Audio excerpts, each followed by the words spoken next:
விநாயகர், மகான், இது ரெண்டுமே முக்கியம்.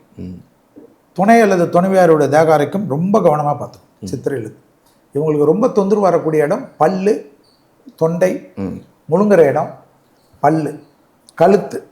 அதனால் தேய்மானம், மயக்கம், வெர்டிகோ ப்ராப்ளம். இதில் கொஞ்சம் வெர்டிகோனா இஎன்டி வந்தால் தான் வரும். அதனால் கழுத்துலேருந்து தலையில் உள்ள உறுப்புகள் எல்லாம் கண்ணு, காது, மூக்கு, வாய், பல்லெல்லாம் பார்த்துக்கணும். ஸோ இதெல்லாம் அவங்க பார்த்துக்கிறது ரொம்ப முக்கியம். நெக் எக்ஸசைஸ் பண்ணும். மகரத்துக்கு வண்டியில் வித்தைகள் காட்டக்கூடாது. இல்லைன்னா உங்கள் வித்தையை வந்து மருத்துவமனையில் தான் பார்க்கணும். ஏன்னா அஷ்டமத்தில் கேது இருக்குது. அதனால் இந்த வீலிங் பண்ணுறேன், ஸ்கேட்டிங் பண்ணுறேன், அதை பண்ணுறேன், படிக்கட்டில் ரஜினி ஸ்டைலில் இறங்கினேன்னா டக்குன்னு எங்காவது பல்லுகள் பேந்துடும். அதனால் பார்த்து நடக்கிறது, செருப்பு நல்ல கிரிப்பாக போட்டுக்கிறது, ஷூவை நல்லா கிரிப்பாக போட்டுக்கிறது. இந்த ஸ்டைலிஷ்கெல்லாம் வேணாம். கண்ணாடி தெரிலன்னா, கண்ணு தெரிலன்னா கண்ணாடி போட்டு சுற்றுறதெல்லாம் கூடாது. நல்ல நல்ல கிளாஸு, நல்ல சிஸ்டம். லேசர் ட்ரீட்மெண்ட்லாம் பண்ணக்கூடாது. இந்த டைமில் கண்ணை போய் நோண்டக்கூடாது. கண்ணில் ஏதாவது உபத்திரம் இருந்தால் நல்ல மருத்துவர்கிட்ட 1 முறைக்கு 2 முறை போடும். மற்றபடி அதிர்ஷ்டம் அதிகமாக இருக்கக்கூடிய ராசியில் சிம்மம், அது மகரம் வரும். மகரம் பெரிய ராசி. ரிஷபத்துக்கு எந்த பலமோ அந்த பலமா ஓகே எல்லாமே வருமா, எல்லாம் வரும். கணவனாக இருந்தால் மனைவியின் உடல், மனைவியாக இருந்தால் கணவனின் உடல். குடும்பத்தில் அந்நியர் தலையிடக்கூடாது. பிறர் குடும்ப விஷயத்தில் உங்களுடைய தலையிடக்கூடாது.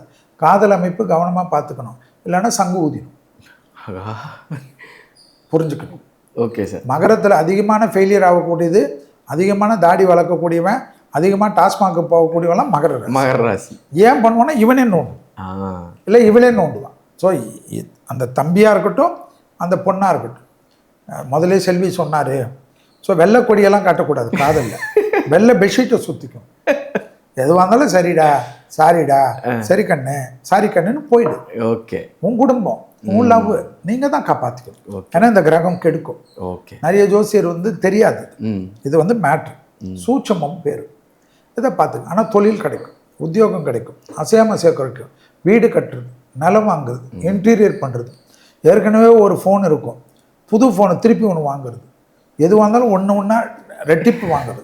சும்மா ஒரு வாட்ச் இருக்கும், திருப்பி ஒன்று வாங்கிக்கிறது. வலது கையில் கட்டினா எப்படி இருக்கும்னு பேசி நிறைய நகைகள், வைரம் வாங்குறது. ஓகே. அதிகமாக இருக்கக்கூடிய ராசி. பெண்களுக்கு அற்புதமான யோகம். ஏன்னா 3ஆம் இடத்துல சனி இன்னும் 2 வருஷம் இருக்கார். எல்லாமே தைரியமாக பண்ணலாம். சுறுசுறுப்பு பங்கமெல்லாம் பார்த்துங்கள். சனியுடைய ராசி மகரம். ஸோ உடற்பயிற்சி அதிகமாக செய்யக்கூடியது மகரம் தான். சூப்பராக சொல்லியிருக்கீங்க சார்.